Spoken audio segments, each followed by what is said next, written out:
খাজুরাহো মন্দির ছাড়িয়ে আমাদের আরও যে আকর্ষণগুলো ছিল দেখার জন্য পান্নার রিজার্ভ ফরেস্ট। এখানে ঝোড়ার জলে হরিণদের জল খেতে আপনি দেখবেন।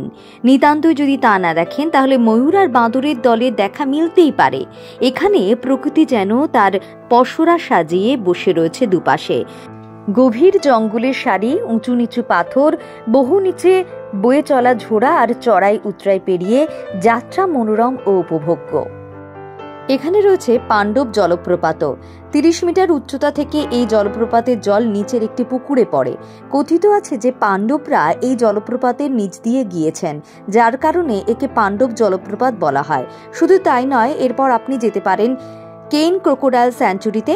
অনেক দূরে দেখবেন কুমির বাবা জীবনরা কেইন নদী থেকে উঠে পাথরের ওপর রোদ পোহাচ্ছেন। তবে আমার ভালো লেগেছিল এর একটু দূরেই রানে জলপ্রপাত। আমি যদিও আমার ফোনে এই সব কিছু তুলে আনতে পারিনি, কিন্তু এর প্রাকৃতিক সৌন্দর্য উপভোগ করেছি। সেগুলো আপনাদের মধ্যে ছড়িয়ে দেওয়ার চেষ্টা করলাম। আপনাদের কতটা ভালো লাগবে আমি জানি না। কেন রিজার্ভ ফরেস্ট, এটা ক্রোকোডাইল পার্ক। সেখান থেকে আমরা চলে এসেছি রেনোফলে।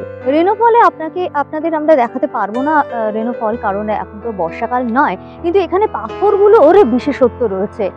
এখানে যে কালো পাথর দেখা যাচ্ছে তা হচ্ছে গ্রানাইট, পিঙ্ক পাথর রয়েছে বাসাল্ট, এবং তারপরে ডলোমাইট হচ্ছে হলুদ পাথর। একটু যদি দূরের দিকে দেখি হলুদ পাথর, এবং গোল্ডেন কালারের পাথরও রয়েছে। অর্থাৎ একই জায়গায় এত পাথরের সমাহার এবং বিভিন্ন বিভিন্ন কালার রয়েছে, তার বিভিন্ন বিভিন্ন নাম রয়েছে।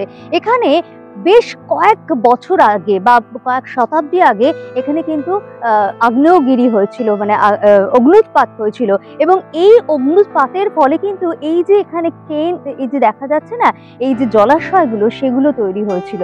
অর্থাৎ এইটা পুরো প্রাকৃতিক দৃশ্যটা যদি এখানে না আসা যায় তাহলে বোধহয় বলে বোঝানো যাবে না।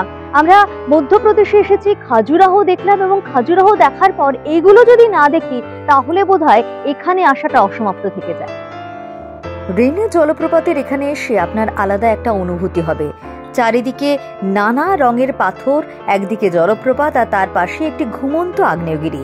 প্রায় 200 বছর আগে যেখান থেকে লাভা উদ্গীরণ হতে দেখা গেছে, আর তারপরে সৃষ্টি হয়েছে গিরিখাতের। আর এসব কিছুর মাঝখানে দাঁড়িয়ে আছেন আপনি। সত্যি বলতে কি, শুধু ইতিহাস নয়, প্রকৃতিও এখানে কথা বলে।